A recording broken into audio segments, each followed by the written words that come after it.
Hey guys, welcome back. I hope you're having an amazing day. Let's get right into the stories.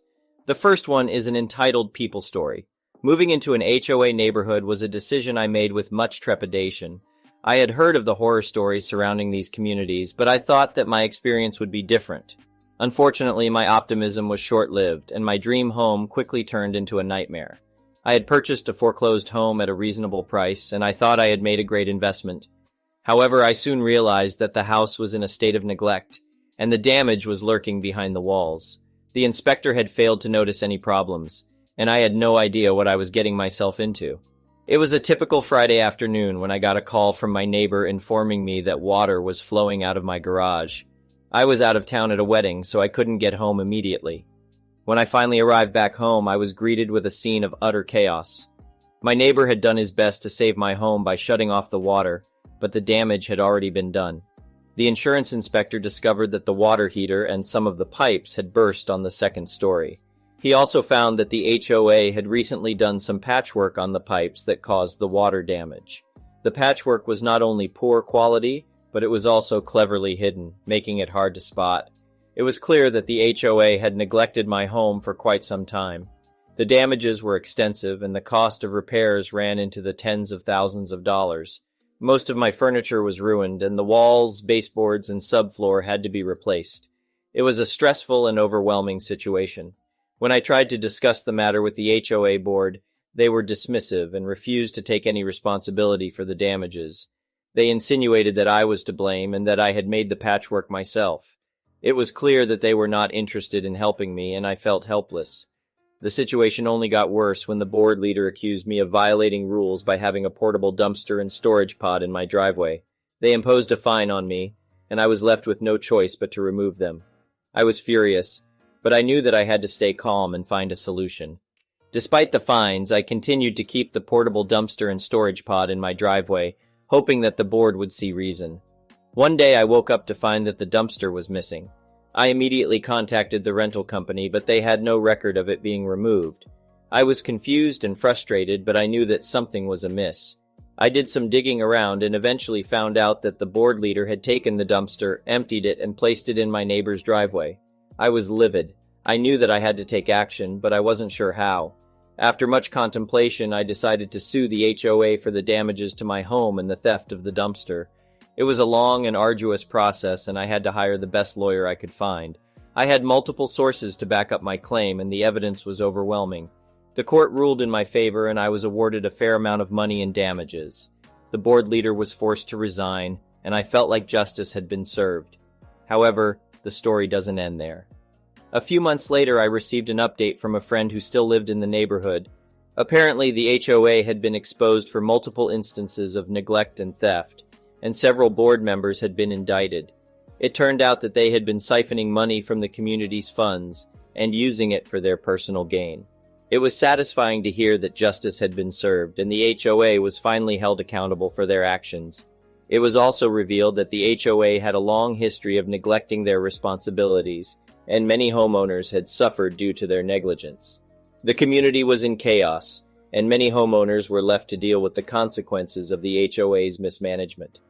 However, the situation slowly improved and a new board was elected. They were committed to making positive changes and restoring the community's trust. As for me, I was glad to have moved out of the neighborhood and put the whole ordeal behind me. I learned a valuable lesson about the dangers of HOA neighborhoods and the importance of doing proper research before making a home purchase. But the story doesn't end there. A few years later, I received a surprising call from my lawyer. It turned out that the HOA had filed for bankruptcy, and they were unable to pay the damages they owed me. I was devastated. It felt like justice had been taken away from me. However, my lawyer had a solution. He had discovered that the board leader who had caused me so much trouble had a considerable amount of assets in her name. He suggested that we go after her personally and try to recover the damages owed to me. I was hesitant at first, but I knew that it was my only chance to get some form of justice. We pursued legal action against her, and after a long battle, we were able to recover a significant amount of the damages owed to me. It was a bittersweet victory, but I was grateful to my lawyer for his persistence and dedication. It was a reminder that sometimes justice takes time, but it's worth fighting for. The next one is a pro-revenge story. Let me start by saying never purchase a house in an HOA. It is a complete mess that should be regulated and illegal. If I had known about HOAs when I bought my first home, I would have never purchased it in one. My wife and I purchased our first home when we were 24 and 25. We spent months looking at houses and areas trying to find a forever home in a good district for potential future kids, etc. We finally found the perfect one at a decent price. At first, everything was great, a super nice neighborhood and decent neighbors. Well, a few months after buying the house, we rented an RV to go on a trip and parked it in the driveway for 3 days leading up to the trip to pack it and for me to learn how half of the things in it worked. Well, this is when we learned that HOAs are absolutely crazy, and our neighbor was on the board of our local HOA. Within an hour of it being parked, he got home and stormed over, demanding we remove it from his neighborhood or he would have it towed and fine us for every hour it was there. Myself, being the average and normal person, told him kindly to get out of my driveway and told him if he returns, I'll call the cops because he was screaming like a madman inches from my face. About 3 hours later, a big rig tow truck showed up, and he walked up like he was a god and handed me a plain envelope with a letter inside that pretty much said, by order of the HOA, this RV is to be towed, and a fine of $1,500 for violating their rules. While Mr. Crazy board member might not listen to reason, the tow truck guy they found wasn't so fond of entering my driveway and towing a vehicle when I told him if he comes on the property, I'll call the cops. Once the tow truck driver decided he was done being involved in this mess, he left and the neighbor went even more crazy and stormed off. I called my friend to get his dad's number because he's an attorney to ask him about this insane letter and fine I just received and to ask him for some legal advice. After speaking to his father, he told me to come down, write him a $500 check, and bring along all the papers I received when purchasing the home and the current letter I just received. The next day, he had a very friendly letter sent to my neighbor and the HOA board, basically telling my neighbor to leave us and our property alone. I then continued to receive fines of $1,500 a day in plain envelopes not postmarked, stuffed into my mailbox, which I then turned over to my friend's father, and each time he sent another set of letters and contacted USPS to report the incidents. Turns out putting mail into people's mailbox is a crime, who knew? Well, we decided to go on our week-long trip across the state and mildly forget about it all. Kind of upset I had to spend $500 to have an attorney send letters, but that's what they do. Fast forward to us returning from the trip, and the RV was back in our driveway for 2 days so we could unload clean, then return it.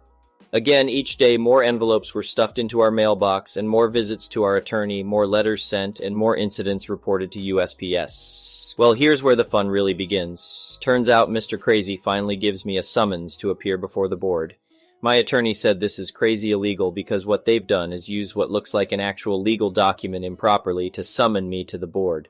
Another $500 to the attorney, and we wait for the date they made, a Tuesday at 10 a.m. They attempted to keep my attorney out of the room on some board privacy rule, but quickly shut the hell up when he began going over their own rules that they were violating to them. Deep in this HOA book are some very nicely worded rules and stuff outlining what makes board members ineligible and how they cannot serve if they commit certain infractions. Well, guess what Mr. Crazy Neighbor has done? Committed several of them, all documented. Also, the cherry on top is that if 51% of the HOA members vote to dissolve the HOA, it all goes away. Well, it happens my wife worked part-time from home during this mess, and had all the free time in the world to begin a disband the HOA campaign. Over the course of the next 2 months, she went around and really began to get to know our neighborhood really well. Turns out a lot of people dislike the HOA and the power-hungry seniors who act like dictators that run it.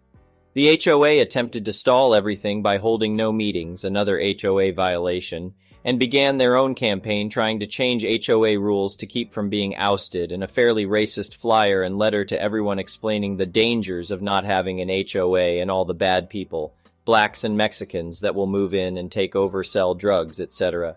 That our houses would become much less valuable and everything else they could try. Turns out it's extremely fun to use someone's own rules against them. The neighborhood even started a fund that paid us back what it cost us to get the attorney started and the continued costs he had. A few weeks after their failed fear campaign and being forced to hold a meeting, a vote was called by using their own rules. The HOA was no more and all remaining funds were to be dispersed back to the homeowners and members equally. This never happened. Turns out somehow the HOA used all their funds in the course of the last 2 months. About half of the former board members sold their homes and moved, including Mr. Crazy Neighbor. I've spent 3 hours trying to find old news articles because it was reported on mostly due to the racist letters by the HOA, but it was too long ago to find anything. Moral of the whole mess, don't buy a home in an HOA, and if you do, plan to hire an attorney. The next one is a petty revenge story. I've been enrolled in a cooking school for over a year, and my mom has never been supportive because I dropped out of a nursing program to get into a cooking school. She's always making snide comments about how I should have been a nurse or a lawyer or how I'll only ever be a subservient housewife with this. And when I do make something, she always criticizes it like she's Gordon Ramsay or something. Oh, too much salt. It's undercooked. It looks like crap.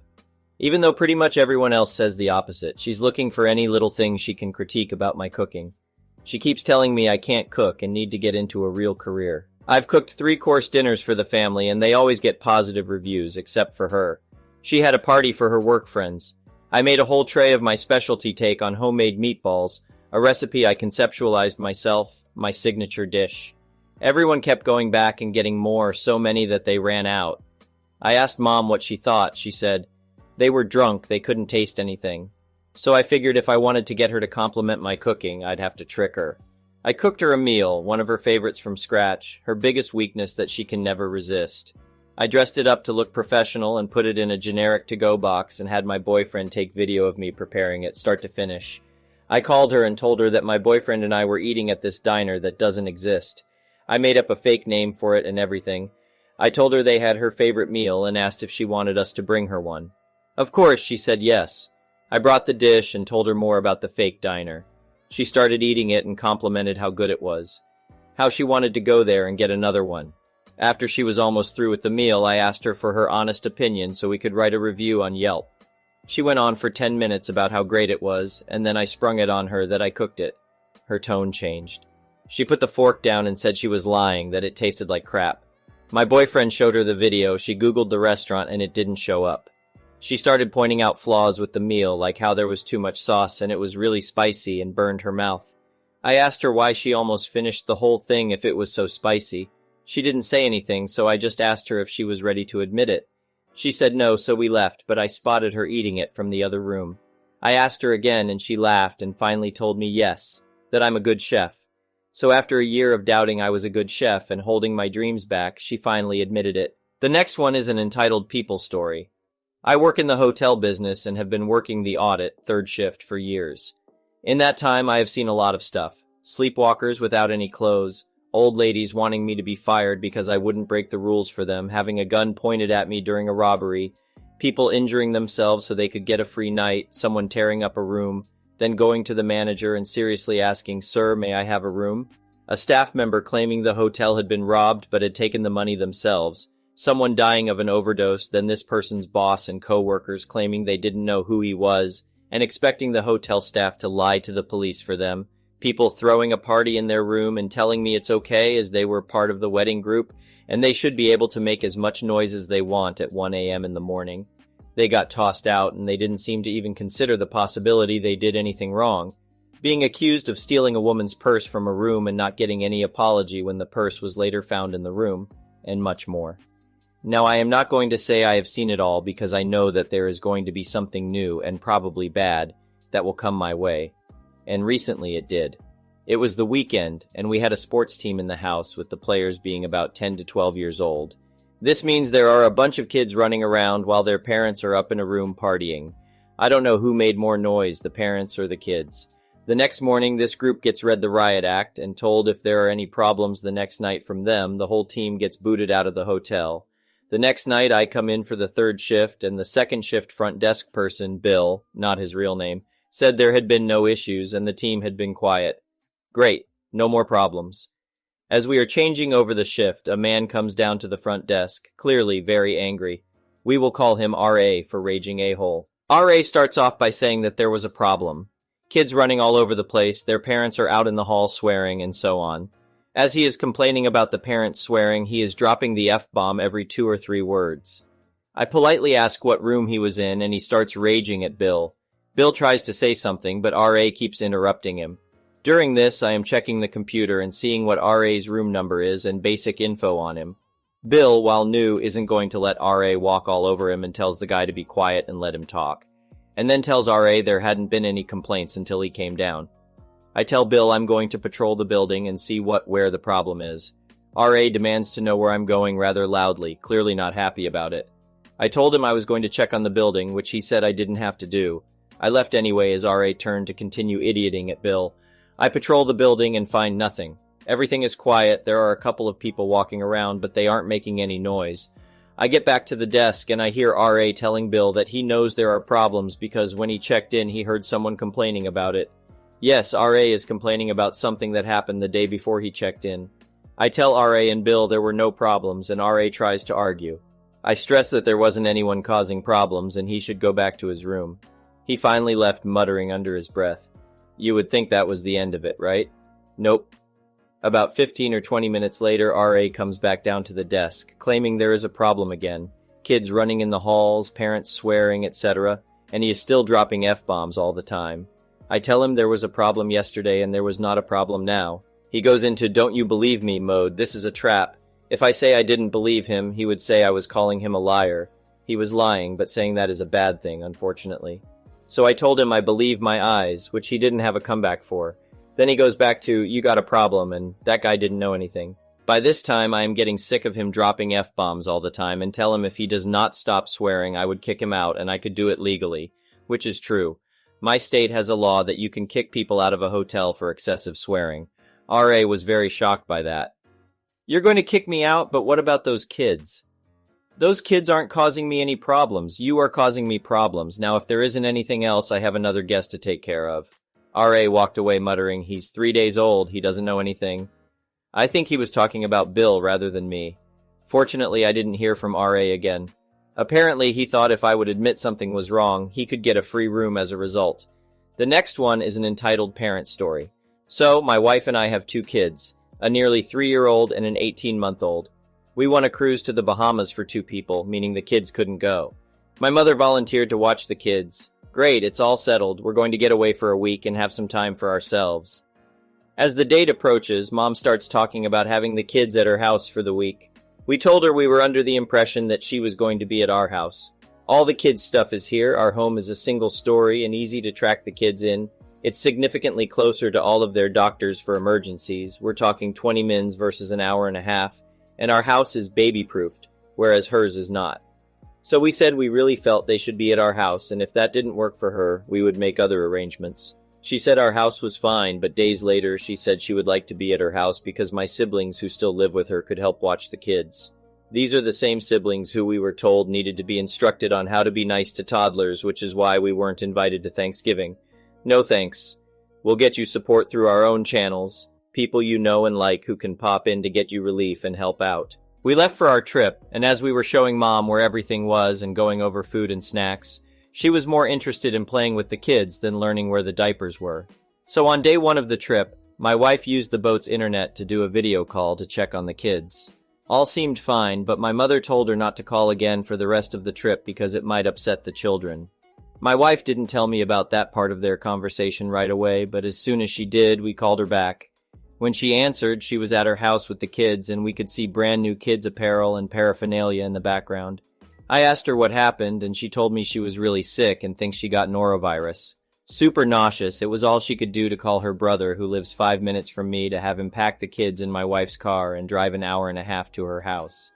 So you were so sick that you couldn't watch the kids, but you could drive home in a car that wasn't yours and endanger kids that aren't yours in the event that you pass out or spontaneously start vomiting while on the freeway, potentially killing our children. Why didn't you call the list of people who said they'd come help? They had set aside parts of their weeks to come out and support with their time and money. Do they even know the kids aren't home? Do you know one person is staying in a hotel to be 10 minutes from you in case of emergency? Now they're an hour and a half from home and none the wiser for what's happening. The first thing she said was that she really was sick. I never accused her of not being sick. I doubted it, but I never said it. Then she told me how dare I judge her for her decisions and she doesn't have to justify herself to me and that she doesn't have to watch my kids. I told her to pack my kids up in the car and take them home. Someone else was going to watch them. When she dropped the kids off, she was nasty to their new caretakers and sulked.